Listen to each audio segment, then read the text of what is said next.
BRS మాజీ MLA Balka Suman మరోసారి controversial comments చేశారు. అగైన్ ముఖ్యమంత్రి రేవంత్ రెడ్డి పైనే ఆయన కామెంట్ చేసిన పరిస్థితి కనిపిస్తోంది. ముఖ్యమంత్రి రేవంత్ రెడ్డిపై బీఆర్ఎస్ నేత అయితే బాల్క సుమన్ మరోసారి నోటీసులు రిసీవ్ చేసుకున్న తర్వాత కూడా ఆయన మరోసారి రేవంత్ రెడ్డి పైనే మాట్లాడినటువంటి పరిస్థితి. ఎందుకంటే మనందరికీ తెలుసు, మొన్ననే జరిగింది ఆ ఇన్సిడెంట్. ముఖ్యమంత్రికి ఒక సభలో మాట్లాడుతూ చెప్పు చూపిస్తూ సుమన్ మాట్లాడడం, ఆయన కాంట్రవర్షియల్ కామెంట్స్ చేయడం, డైరెక్ట్ ముఖ్యమంత్రిని అటాక్ చేయడం, ఇవన్నీ కూడా జరిగిపోయాయి. సో గత 3 రోజుల క్రింద ఆయన కామెంట్ చేశారు, చెప్పు చూపించారు సీఎం రేవంత్ని గురించి మాట్లాడుతూ. సో అప్పుడు మంచిర్యాలలో చేసినటువంటి కామెంట్స్, సో మంచిర్యాల పోలీసులు అయితే ఆయన మీద ఫిర్యాదు చేశారు అండ్ కేసులు కూడా నమోదు చేసిన పరిస్థితి. అయితే 2 రోజుల పాటు ఆయన కనిపించలేదు, అబ్స్కాండ్ అయ్యారు, నేపాల్ వెళ్ళిపోయాడు అని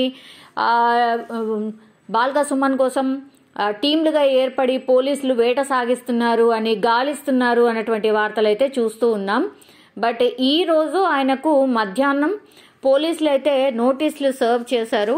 సో నోటీసులు సర్వ్ చేసినప్పుడు కూడా ఆయన రెస్పాండ్ అవుతూ ఆయన ఒకటే చెప్పారు, నేను ఎటు పారిపోలేదు, నేను ఇక్కడే ఉన్నాను, పార్టీ మీటింగ్స్ కూడా అటెండ్ చేస్తూనే ఉన్నాను, మీకు కనిపించకపోతే నేనేం చేయను, నేను ఎటు పారిపోను, నేను ఉద్యమం నుంచి వచ్చినటువంటి నాయకుడిని, పారిపోయే లక్షణం నాకు లేదు అన్నటువంటి ఘాటు వ్యాఖ్యలు కూడా ఆయన చేయడం జరిగింది. సో ఈ నోటీసులపై అయితే అగైన్ ఆయన స్పందించారు. నోటీసులు రిసీవ్ చేసుకున్నారు తెలంగాణ పోలీసుల నుంచి, అండ్ నోటీసులు రిసీవ్ చేసుకున్న తర్వాత ఆయన స్పందించారు. ఈరోజు డైరెక్ట్గానే తెలంగాణ భవన్లో బాల్క సుమన్ మీడియాతోనే మాట్లాడుతూ రేవంత్ ఒక క్రిమినల్, ఓటుకు నోటు కేసులో దొరికిపోయిన ఒక దొంగ అని డైరెక్ట్గా అగైన్ ఆయన మీద ఆరోపణలు అయితే చేశారు. ఆయనకు నిన్ననే సుప్రీంకోర్టు రేవంత్కు ఈ కేసులో నోటీసులు కూడా ఇచ్చింది అన్నటువంటి మాటను గుర్తు చేస్తూ అగైన్ సీఎం రేవంత్ రెడ్డిని టార్గెట్ చేస్తూ ఇట్లాంటి మాటలే మాట్లాడడం జరిగింది. సో నోటీసులు రిసీవ్ చేసుకున్న తర్వాత అగైన్ ఆయన ఎక్కడ కూడా తగ్గకుండా మళ్ళీ సీఎం రేవంత్ గురించే ఆయన మాట్లాడడం జరిగింది. ఈసారి అయితే డైరెక్ట్గా రేవంత్ ఒక క్రిమినల్, ఓటుకు నోటు కేసులో దొరికిపోయిన ఒక దొంగ అంటూ ఆయన ఆరోపించడం జరిగింది. అండ్ ఇది ఈ కేసు సుప్రీం కోర్టులో పడినటువంటి కేసు. సో సుప్రీంకోర్టు ఆయనకైతే రీసెంట్లీ మొన్ననే శుక్రవారం రోజు నోటీసులు కూడా జారీ చేసింది. సో ఆ కేసుకి సంబంధించిన విచారణ రాబోతోంది.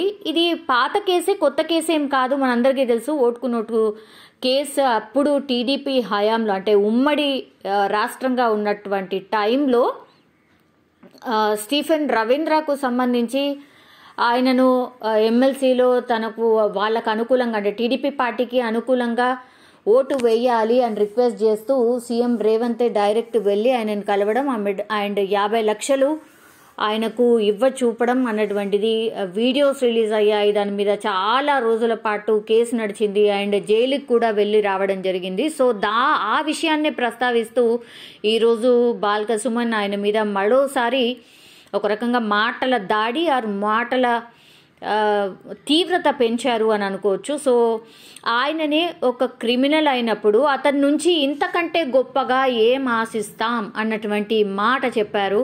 అంటే ఆయననే ఒక కేసులో ఉన్నటువంటి వ్యక్తి అండ్ నాకు నోటీసులు సర్వ్ చేయడం ఏంది, నేను మాట్లాడింది కరెక్టే అన్నటువంటి మాట చెప్పే ప్రయత్నం చేస్తున్నారు బాల్క సుమన్. సో ఆ కామెంట్స్ని అట్లనే చూస్తున్నారు రాజకీయ పరంగా.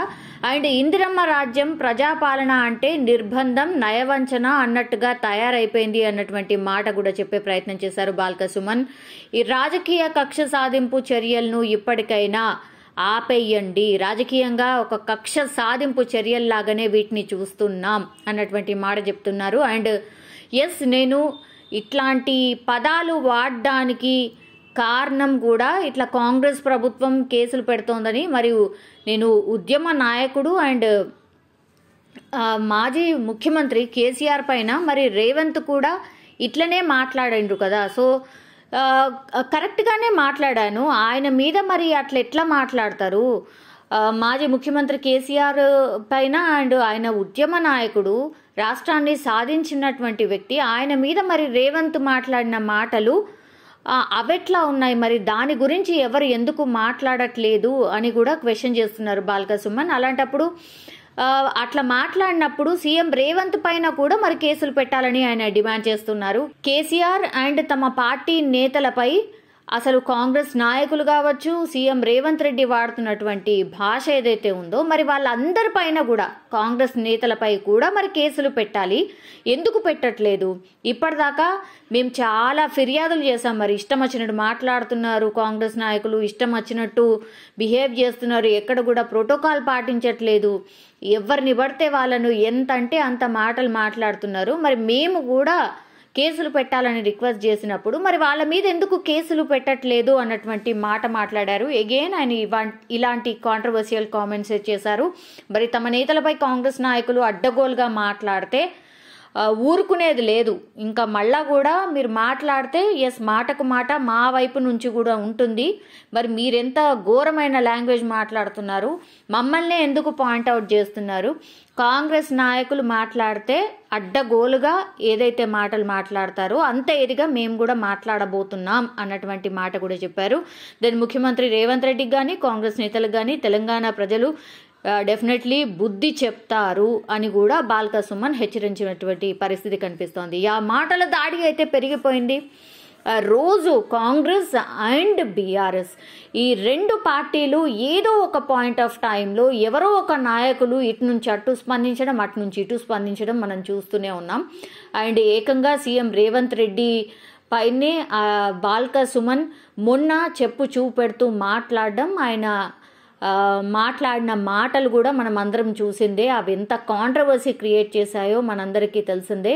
సో వాటన్నిటి పైన కూడా ఈరోజు ఆయనకు మంచిర్యాల పోలీసులు అయితే నోటీసులు సర్వ్ చేయడం జరిగింది. మీ వివరణ ఏంటి అన్నటువంటి మాట అడగడం జరిగింది. సో ఆ వెంటనే ఆయన అగైన్ మీడియా సమావేశం పెడుతూ మళ్ళీ ఇట్లాంటి మాటలు మాట్లాడడం ఇప్పుడు కలకలం క్రియేట్ చేస్తున్నాయి. మరి ఫర్దర్గా ఏం జరగవచ్చు? నిజంగానే మొన్నటి నుంచి కూడా మనందరికీ తెలుసు బాల్క సుమన్ అరెస్ట్ కాబోతున్నారు అన్నటువంటి మాట. ఈ రోజైతే నోటీసులు అయితే సర్వ్ చేశారు. మరి ఇప్పుడు మాట్లాడినటువంటి మాటలు ఏవైతే ఉన్నాయో అగైన్ సీఎం రేవంత్ రెడ్డి మీద ఇట్లాంటి కాంట్రవర్షియల్ కామెంట్స్ చేశారు కాబట్టి డెఫినెట్లీ బాల్క సుమన్ అరెస్టే కాబోతున్నారు అన్నటువంటిది అయితే వినిపిస్తోంది. మరి అందుబాటులో లేరు, ఎక్కడున్నారు ఏంటి అన్నటువంటిది మొన్నటి వరకు వెతికే ప్రయత్నం చేస్తున్నారు పోలీసులు.